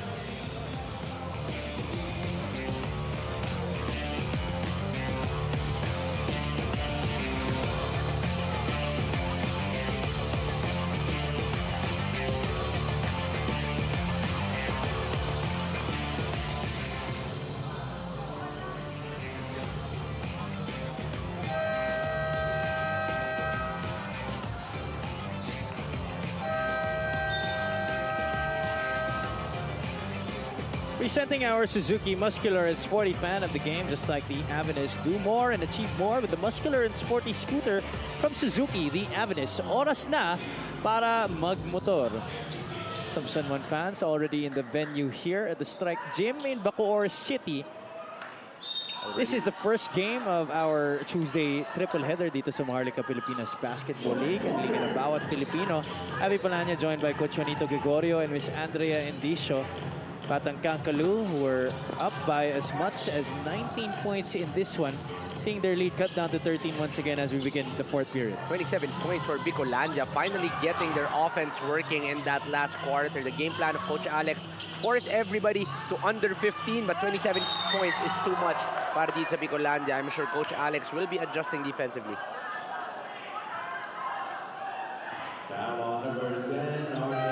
RJ Delis being caught with that personal foul on Junjun Bonsubre. Junjun Bonsubre will be taking 2 shots here. Dugong Bedista, through and through, from high school until college. Proven winner as well. Itong si June Bonsubre, champion at all levels, is waiting for the MPBL championship, and who knows, this Caloocan team can actually fight it out.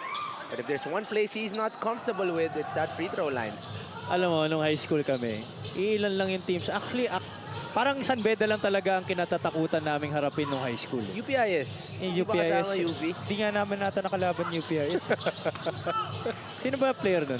Juanito Gregorio. Sino ba yun? Wala. Di namin nakalaban UPIS. Kasi laging 100 yung tambak eh. 13 ang kalamangan dito ng Caloocan. Bonsubre missed on his last 2 free throws. Lordy Casajeros, who scored strong in the second quarter, also did the same in the third period. Marvin Lee could not hit from the outside. Actually, Inigo trying to set up that play. Nagmamadali sila dito ang Caloocan. They get excited because they know they can score on every possession, but they have to go back to their system, which is exactly what they're doing here in this offense. Cabanag gives it up to Bonsubre. June attacks inside against Kent Lau. That rims out. Marvin Lee nagmamandali dito. Lee through the screen. High looper of a shot over the defense of Ronnie Matias. Marvin Lee, this guy is a bona fide scorer. Every time you give him space, especially on that mid-range, that pull-up is a comfort game of his. 72-61. This lead is down to 11. Cabanag gets a pass. Ooh, offensive foul on Jeromer Cabanag. Got been a highlight para dito kay Jeromer Cabanag. Off the back pass. But don't look now. This is an opportunity for Bicol to cut this into single digits. Tingnan muna natin ang ating lucky fan of the game, brought to you by Buenas after that offensive rebound and putback by Ronnie Matias. Mr. and Mrs. Inigo enjoying the game here inside the Strike Gym in Bacoor City. We are on neutral grounds for our games today. Marvin Lee working a 2-man game with RJ Delis. Delis pops, 3-pointer, no good. Nice box out by Romel Calahat. Pero mukhang siya pang tatawagan ng foul dito. Mukhang kumapit from the back itong si Romel Calahat, not giving some space for Charles Burgos to get that jump. Second team foul against Caloocan. Bicol now making those right decisions for them to slowly cut into the lead, but a lot more of those is needed for them to eventually make that comeback. Lee, crossover against Lee Yu. Just failing to get the 3-point play opportunity, but he will troop to the line for 2 free throws. I'm sure that's a matchup that he very much relished playing against one of his former seniors. Marvin Lee scoring once again, averaging 14 a ball game, but now already 12 para dito kay Marvin Lee. And may I say, a silent 12 for Marvin Lee. We've been talking about RJ Delis, we've been talking about Lordy Casajeros, but Marvin Lee still doing his job right here. Already 13 points and cutting the lead to 10. Only scored 3 points in the first 2 quarters. 2 of 2 para kay Marvin Lee. This lead is down to single digits, 72-63.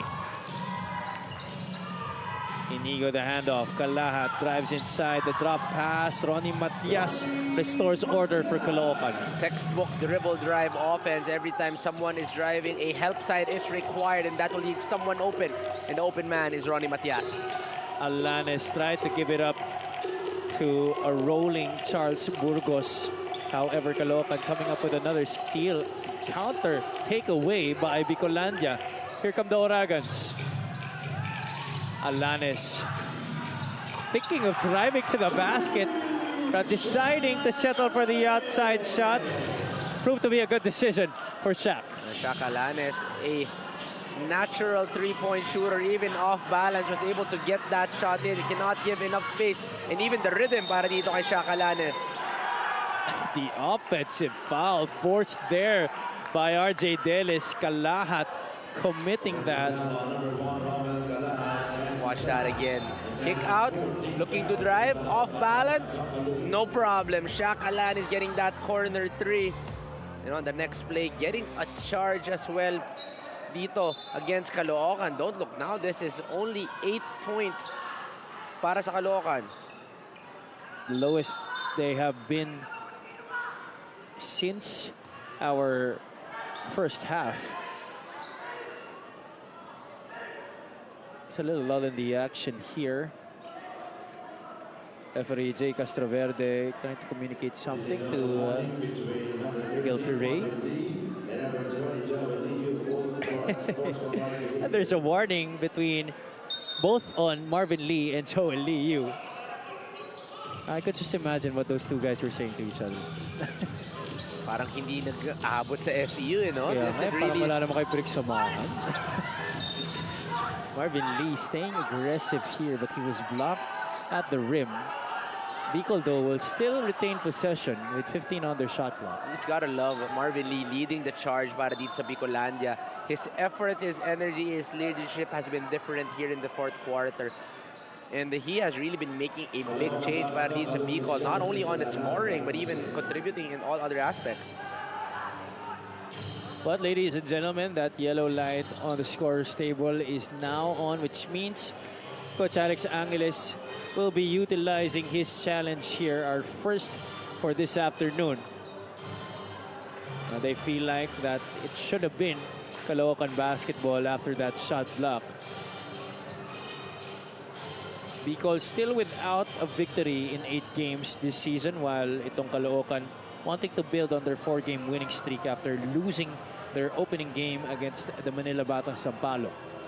They've won against Bacolod, Abra, Pangasinan, and just recently a 26-point demolition against Marikina.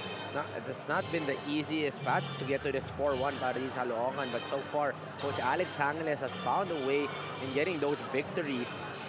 So far, they are being challenged once again by Bicolandia. After a 19-point lead, they've cut it all the way down to 8. And a chance to extend para din sa Bicol. This should be one ball game para sa Caloocan. They will be facing Zamboanga on May 28, Mindoro on June 1, and Parañaque on June 7. Not the easiest of schedules ahead for the Caloocan Batang Kankalu. That's why you want to be able to get the winnable ball games as much as you can. At Bicolandia, di sila papayag dito na mabiktima ulit sila. They want to get their first victory of the season. Oh yeah, you see the different energy coming into the second half. Nag-iba na yung kanilang composure. You know, they're playing a lot more competitive, a lot more aggressive here in the fourth quarter. And it's showing out that they do have the talent to compete here in the MPBL. You have guys like RJ Deles, Shaq Alanes, Marvin Lee, Rafi Reyes, Chris Javier. These are all talented players, and so far they're making it work here in the second half. Down by as much as 24 points in this game. They scored 27 points in that third quarter. And the run continues for Bicolandia here in the fourth quarter. They've cut this lead down to just 8 points, 74 to 66. And they still have an eternity of basketball to play. 6 minutes and 32 pa ang nalalabi dito sa laro na to. So far, the fourth quarter, 7-2 in favor of Bicol, only limiting 2 points para dito sa Caloocan. The team basketball we were talking about in the first half. At mukhang successful ang maging challenge dito ni Coach Alex Angeles. Referee Jay Castroverde telling us that it's gonna be Caloocan basketball. Upon review, the challenge was successful. It is a jump ball, possession arrow pointing Bicolanta Dragons. Sorry, no.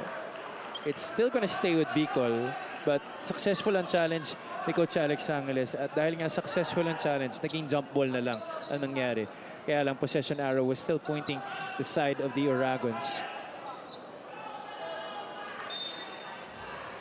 Take a look at that again. Or maybe later. Lee inbounds Shaq Alanes. Tight spot there and a quick shot with still a lot of time remaining on their 24-second shot clock. Liu decides that they should take their time. He's here on top. It's a drag screen from Romel Calahat. Cabanag at the corner. Shot is good.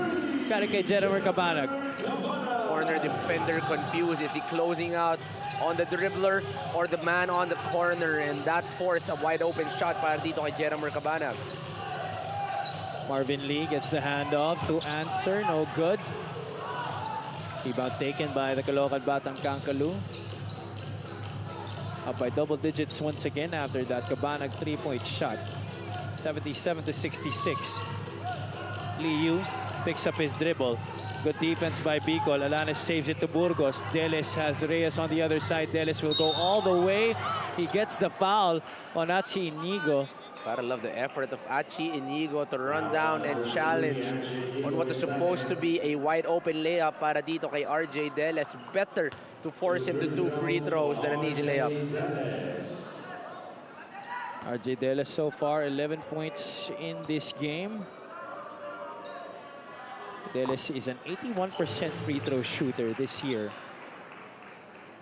If I'm not mistaken, RJ Deles is the only player to be left over from that Bicol squad from last year. I think also Kent Lau, yes. No, Kent Lau's coming from Manila. Oh yeah, that's right. As well as Marvin Lee, right? Marvin Lee also coming from Manila. Alanes taps it over to nobody and Romel Calahat picks up the loose ball. Liu gives it back to Romel Calahat. Calahat quick spin to the baseline. There's a foul against Bicol. Romel Calahat seeing an advantage on the post against Shaq Alanes. Not a guy that's asking for the ball a lot. He sees the size advantage against Alanes. Gets a foul on that right post. Oh, what about Romel Calahat? He played a lot of the 4 position para sa Sarangani last year under Coach John Calios. But Coach Alex Angeles has been playing him in multiple positions this year. And you know, when you watch him, he's very agile. He has a size about 6'3", has the speed, can move a lot, so you can really put him into a lot of positions from the wing to the guard, sometimes even at the big. And aside from the speed, it's also the ability to handle the basketball. Liu going inside, gathers its scores. Left to right, finishing with the left. Liu, good basket right there to extend the lead to 12. 79-67. Mark Yu, who had a good start in the third quarter, back in the game, kicks it out to RJ Deles, who connects from the outside. 79-70. Bicolandia would just not go away gently. Cabanag, top ball screen given by Ronnie Matias. Liu from the outside, yes sir! Each and every time you give the ball to Ronnie Matias, he just knows what to do with that basketball. No one was defending Liu and Matias was able to locate his open teammate. 6 assists in the game para kay Ronnie Matias. What about that? 14 points in the game para kay Joel Liu. Marvin Lee answers with a triple of his own. Just would not go away. Marvin Lee putting in the heart here in this ball game. He wants this win. You can feel it from him. All other 4 guys have to be able to help Marvin Lee. More than 6 minutes gone by here in the final frame. Liu, strong drive.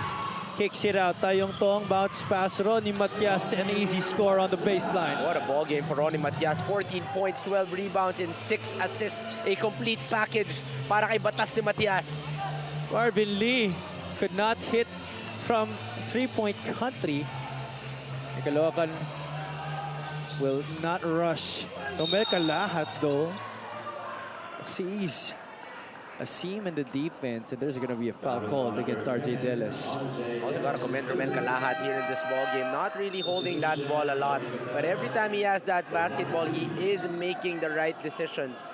8.6 rebounds and 3 assists, but not on the stat sheet is the defensive efforts he is putting on the stars of Bicol, and that is Romel Calahat. A very good signing para dito sa Caloocan here in the season. Calahat makes good on the first free throw. There is averages 5.2 points per game, 2.8 rebounds. Tonight, 9.6 rebounds, 3 assists para kay Romel Calahat. Calahat will check out, Somoda will check in para sa Caloocan. Putting in a little more size para dito sa Caloocan on the inside. Mark Yu hops inside, the kick out, Kent Lau, he can hit it from there. There you go, that's a 3-point shot para sa Bicolandia. That is a good read for Bicol right there. Putting in Somoda would get a lot more interior defense, but that will eventually leave someone open from the outside, and that is Kent Lau. Oh, Ronnie Matias continues to have his way inside the shaded area. Mark Yu out to Lordy Casajeros. Casajeros, the hang time. Couldn't get the tip in as well. It looks like ball will stay with the Uragons. There you see the numbers of Ronnie Matias. 16, 12, and 6. But someone we're not really talking about is Joko Tayong Tong with 5 assists here in the ball game. Really the one that's been creating the plays para dito kay Ronnie Matias. Casajeros gets it against Cabanag. Casajeros backs in, fadeaway jumper, clipped on the arm by Jeremy Cabanag. Lordy Casajeros in double digits here in today's ball game. 13 points. RJ Deles with 15. Marvin Lee as well in double digits. 3 guys really carrying this team on their back. It's been too late para sa kanila. Only 2 and 32 left. If they were able to produce this kind of energy in numbers early on, this would have been a close game para dito sa Bicol. Currently down by 12 points are the Uragons right now. Second free throw is good para kay Lordy Casajeros, 88-77. Right after this, we have the Mindoro Tamaraws looking to get on a 2-game winning run against the still undefeated San Juan Knights. Jesse Somoda getting a basket, but falling down, and he seems to be holding on to his left knee. We do hope this is nothing serious, because seems to be in pain right here, and I don't know if he got hit or he's saying it's an ankle sprain. Well, it's a shame because Somoda has been providing quality minutes in a starting role at that para kay Coach Alex Angeles. Watch that again. Off that drop pass against smaller defenders. Oh, there you go. Steps on the foot of Kent Lau. Accidentally stepping on Kent Lau on that left-hand finish. Hate to see this because he was playing terrific today. Been playing good defense on the inside para dito sa Caloocan. Also stretching out the floor. Will be ending with an ankle injury here in the business ballgame. 7 points, 2 blocks as well para kay Jesse Somoda to go along with his 3 rebounds. We hope he's going to be able to recover from that soon. We hope it's nothing serious. 2 minutes and 22 the time remaining in this game. 13 pa rin ang lamang dito ng Caloocan Batang Kangkalu. Caloocan not stepping on the brakes right here, putting in Romel Calahat back in to finish it off para sa kanila. They switch it up. Calahat is now on Mark Yu. Mark Yu, a series of moves. Mark Yu will score. Athletic, strong, and quick. Mark Yu has been able to provide a lot of athleticism here in today's ball game. We now enter the final 2 minutes of this one. This is brought to you by GameX, the official online ending partner of the MPBL, the first and original basketball ending sa Pinas.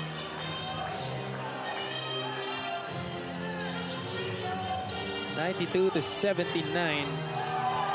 The Bicol still wants to stay in this, they will have to score on this possession. And Casajeros making sure that they have an opportunity, fishing for the foul and getting it. Mark Yu is featured right now on our play of the game, brought to you by Buenas. What a move right there by former Manila Star. Half spin to a crossover to a spin move and a hard layup. I won't be surprised if that would be in the top 10 next week. Parang ikaw lang no? Oo, mas maliit lang ng onte. Na-cooking pa ako. Casajeros splits his charities, but he gets the rebound. Casajeros had that ball stolen from behind by Ronnie Matias. What a game by Ronnie Matias on both ends of the court. Offensively and defensively, he's made a big difference here in today's ball game. And I loved seeing it. We didn't see a lot of Ronnie Matias in that last season due to injuries and not a lot of minutes. But now Ronnie Matias is not done with that behind the back. We have to make a Ronnie Matias highlight reel from this game. We've seen a lot in this match. What a pass that was. Pati tayo nagulat dun sa behind the back ni Ronnie Matias. 94-80. This is all but a done deal already for the Batang Caloocan. RJ Deles scoring still para sa Bicolandia Oragons. Caloocan will try to take as much time away from the game clock as possible. Tayong Tong, though, has other plans. Joko Tayong-Tong also playing terrific in today's ball game. 7 points and 7 assists for the veteran in Joko Tayong-Tong. Oh, definitely trying to make up for that last game performance that he had against Marikina, where he only had 2 attempts. He was scoreless in that game. Lordy Casajeros continues to put that basketball inside para sa Bicolandia. One of the few bright spots for the Oragons in this game. There'll be a review right here. It seems to be an elbow on the nose of Joko Tayong-Tong here in the end game. Let's watch this first. 3 white shirts on their back. And the cutting Romel Calahat, only one guy saw him. And that is Ronnie Matias. I'm telling you, ladies and gentlemen, Nikola Jokic may be eliminated already, but Ronnie Matias continues to remain in the game. Same style, just different leagues.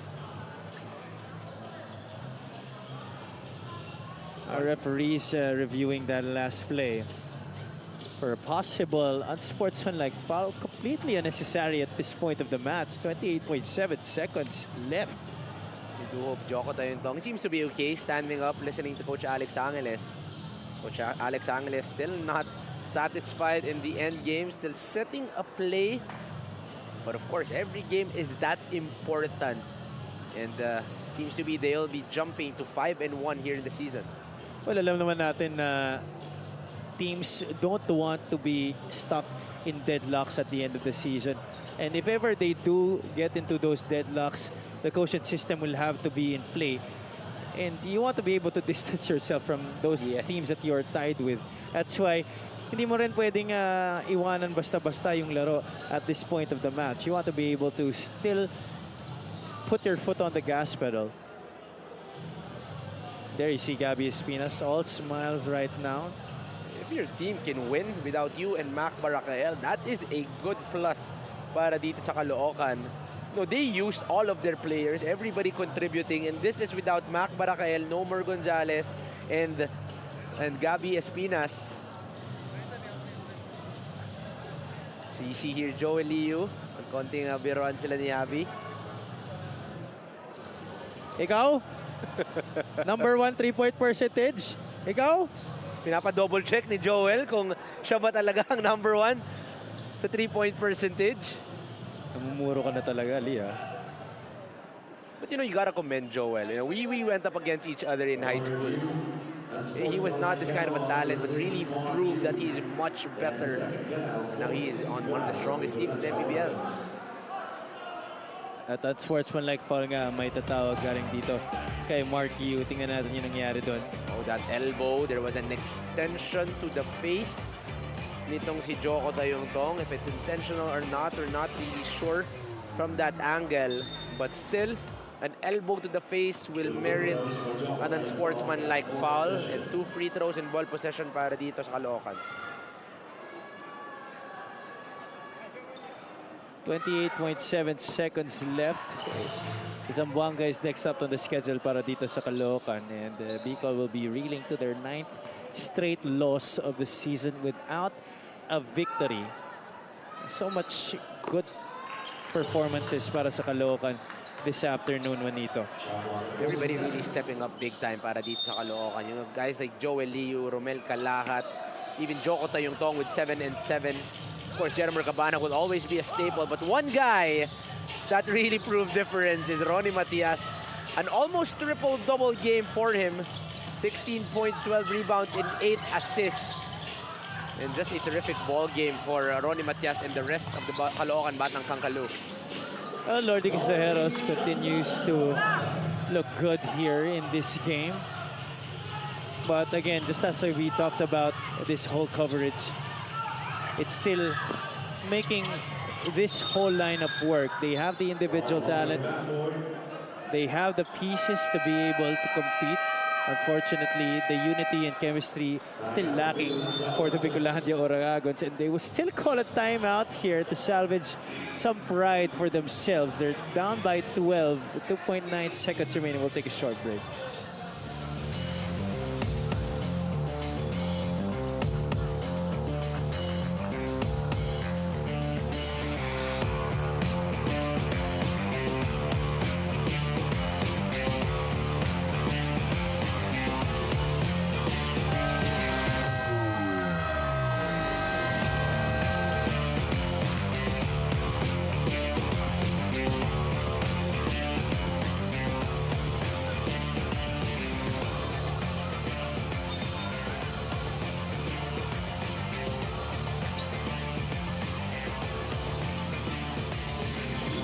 Ronnie Matias, who has had a good, strong, solid performance this afternoon para sa Caloocan Batang Kangkalu. Almost a triple-double para sa kanya. Up next, we have the Sunman Knights. The still unbeaten Sunman Knights. They will be going up against the Mindoro Tamaraos. And that's it for our first game here at the Strike Gym in Bacoor City. Caloocan picks up win number 5 while Bicol loses their 9th straight of the season. Bicol really starting off very slow here in this ballgame. Was able to recover in the second half, but just too late the hero. Itong si Marvin Lee, RJ Delas, and the rest of the squad for them to be able to go home with a victory. On the other end, Caloocan starting strong with a lot of assists, a lot of team basketball, and of course a lot of good possession to start the game. But one guy really stepping up big time is our player of the game, Ronnie Matias. 18 points, 12 rebounds, and 8 assists, and almost triple-double game para dito kay Ronnie Matias. Alongside that highlight, but Ronnie Matias was able to step up big time in lieu of Gabby Espinas and Mac Baracael. He led 3 other guys in double figures. We also have to commend Joel Liu, Jeremy Cabanag, and Romel Calahat for their stellar play this afternoon in leading Caloocan to this 98-86 victory against the Bicolandia Oragons. This final score is brought to you by GameX, the official online ending partner of the MPBL, the first and original online basketball ending sa Pinas.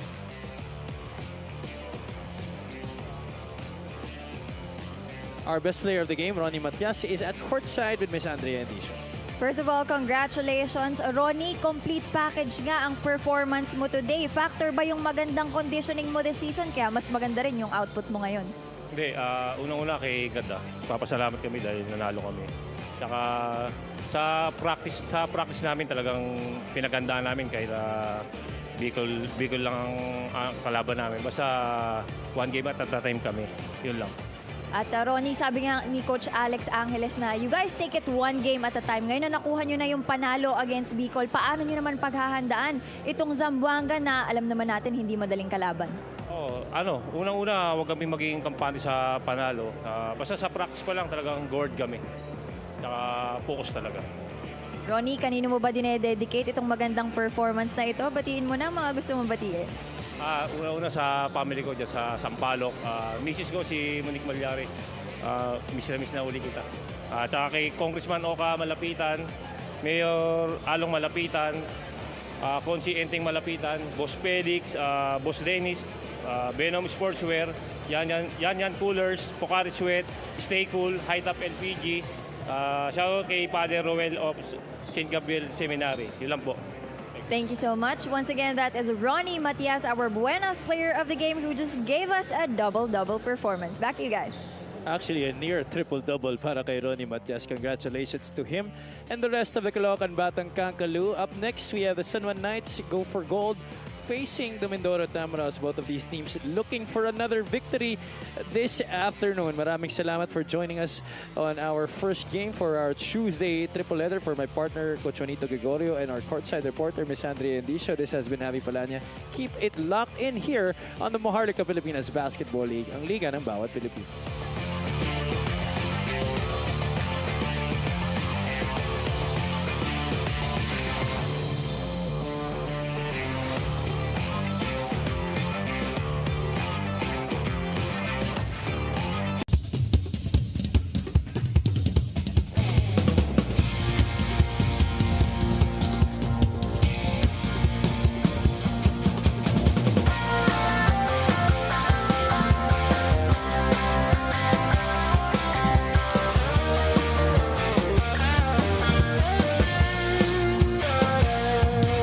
Bawat bayan ay sumasaya kapag may labay nagkakaisa. Luzon, Visayas, Mindanao, basketball na. Ang bawat labay pinaghahandaan, kaya yumayanig ang bakbakan. Todo suporta ang lahat sa kanya-kanyang kupunan. Basketball na muna tayo, iwasan na ang mga bisyo. Sports ang laging iisipin, sa droga ay huwag paalipin. Buong bansa'y magsama-sama. In 5, 4, 3, 2, 1, MPBL na, MPBL na. Yan ang liga ng bawat Pilipino, sa Luzon, sa Visayas, sa Mindanao. MPBL na, yan ang liga ng bawat Pilipino, sa Luzon, sa Visayas, sa Mindanao.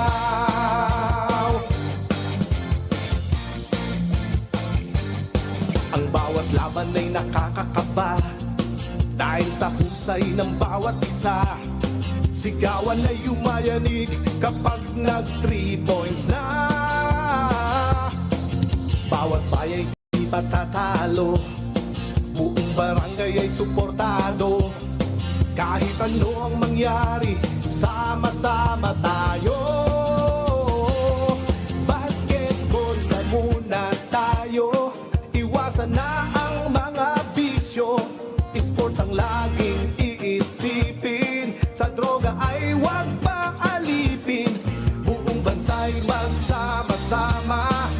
In 5, 4, 3, 2, 1, MPBL